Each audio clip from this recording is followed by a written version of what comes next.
here, we have many testing stations everywhere, so where we are doing exact harvesting, and then you can see how stable these plants are against dryness in comparing to others. So. Tai jeigu dar kažkaip neužrezimavau dėl tos genetikos, kad jo, natūralus kryžminimas yra tikrai žymiai sudėtingesnis dalykas, nu gal iš kitos pusės sudėtingesnis negu, pavyzdžiui, GMO. Tu GMO darydamas augalą, tu jau žinai, ko tu sieki ir, kaip sakant, metodiškai tiksliai eini į tai. Natūraliai kryžminant, tai yra tokia truputį loterija ir iš tikrųjų yra sudėtinga kažką tai naują gauti. Per ten kelis bandymus turi eiti, tūkstančius bandymų daryti, kad išpešti tą naują kažkokią savybę gerą ar augalą. Ir jeigu grįžtant į tą toleranciją drėgmės trūkumai ar kaitrai, tai 2015 metais jau jie pastebėjo kažkokios skirtumus ant veislių, kurios yra labiau tolerantiškos trūkumai. Yeah. So, and this is what you can see here. That we are one of the companies who are having the biggest increase in the last years from the market. So because the plants, it's working this dry condition area treatment. And I really have to ask myself why other companies are not doing this one. Because on all seminars, everybody's talking about heating up, dryness, stress tolerance against dryness, biggest problems because of missing crops. I will show you some, especially from this year, some problems later. But about recommendation from one farm to another, you can see that for us it was more or less going quite good up. So. Praktiškai, kaip rodo pagal šitą grafiką, kad per tuos nuo 2013 iki 2022 metų jų būtent tų dėl tolerancijos sausrai pardavimas kukurūzų išaugo stipriausiai lyginant su kitų kompanijų procentų atžvilgių ir didžiausias šuolis buvo. Sako, kad keista, kaip kitos kompanijos nekreipia į tai dėmesio arba tik nesenai pradėjo kreipti. Jo, too much. So.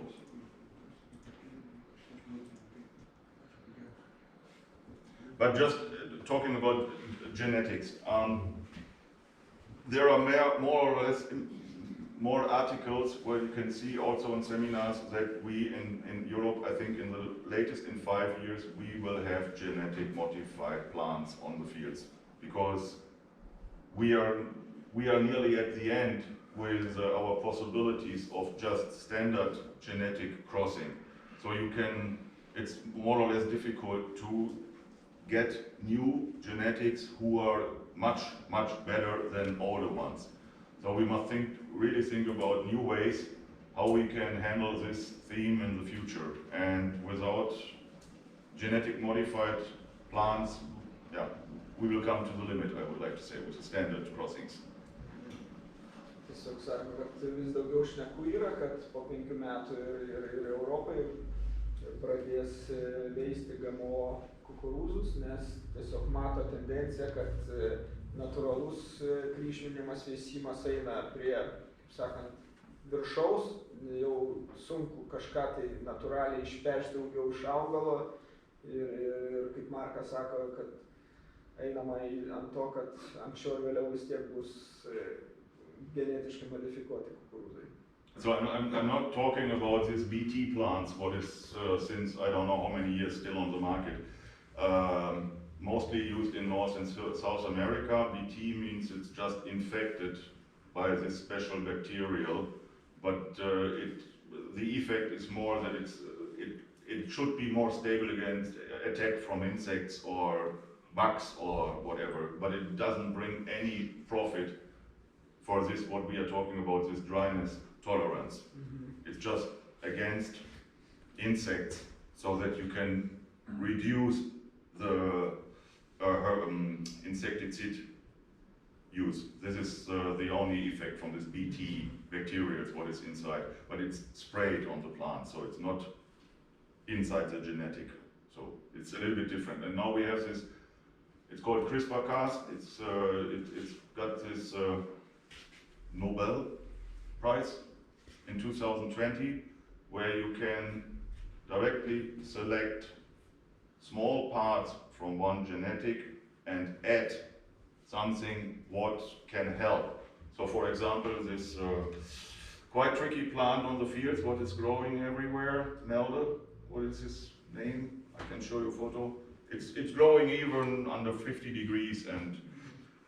Tiesiog noriu pasakyti, kad kaip jis įsivaizduoja tą GMO, tą genetišką modifikaciją, neis tuo tokio labai, kaip čia pasakyti, tik iš ekonominės pusės, kaip pavyzdį paminėjo Amerikoje naudojama BT insekticidą, kur apipurškia augalus ir kažkokį ten GMO ir tie augalai yra atsparesni šitam insekticidų poveikiui. Tai yra vabalų poveikiui, kenkėjų poveikiui. O jisai mano, kad daugiau bus ta GMO orientuota būtent į toleranciją stresui ir į tokios dalykus bendrai, kurie padeda augalui išgyventi ir duoti didesnį derlių. Kaip jūs minėjau, kad 20 metais, kaip jau išmoko tą, kaip čia pasakyti, genus augalo atskirti, ir žmonių suskaičiavo visus, tai kur 20 metais gavo Nobelio premiją, tai sako irgi einama ant to, kad būtent genetiškai modifikuoti iš vieno augalo gerą paimti gerą geną ir įterpti į genų tą grandinę netokio gero ir gauti tą geresnį efektą. Ir kaip pavyzdį čia man parodė dabar balandą, piktžolė. Yes? Yeah, and I can promise that in the next 10 years we will have quite new, interesting plants on the fields.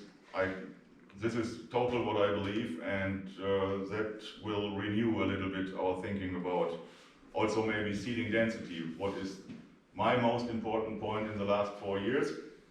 I always say on the field days as a consultant, I can really recommend to go down with the seeding rate when you have dry ground.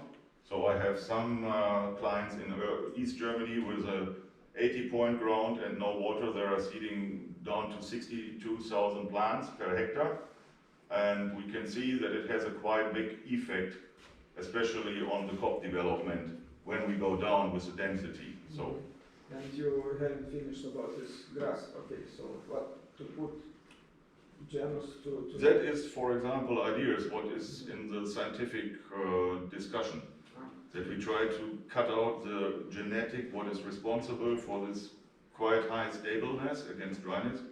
If it's possible to bring it inside a maize plant or a raps or whatever, grains. Toks, kaip pavyzdys tiesiog, kad imti iš balandos, kadangi jinai turi atsparumą sausrai, pavyzdžiui, ten sugeba uždėti tą savo vaškinį sluoksnį pasistorinti ir kiti visi dalykai. Iš balandos galbūt įvesti šitą dalyką į kukurūzą ir gauti kukurūzo didesnį atsparumą. Nebūtinai kukurūzas, arba gali rapsas ar kitą kažkokią lauko kultūrą. O toliau tęsiant dėl karščio drėgmės trūkumo, tai irgi ypač rytų Vokietijoje daug yra lengvų dirvožemių, tai yra daug smėlio dirvų.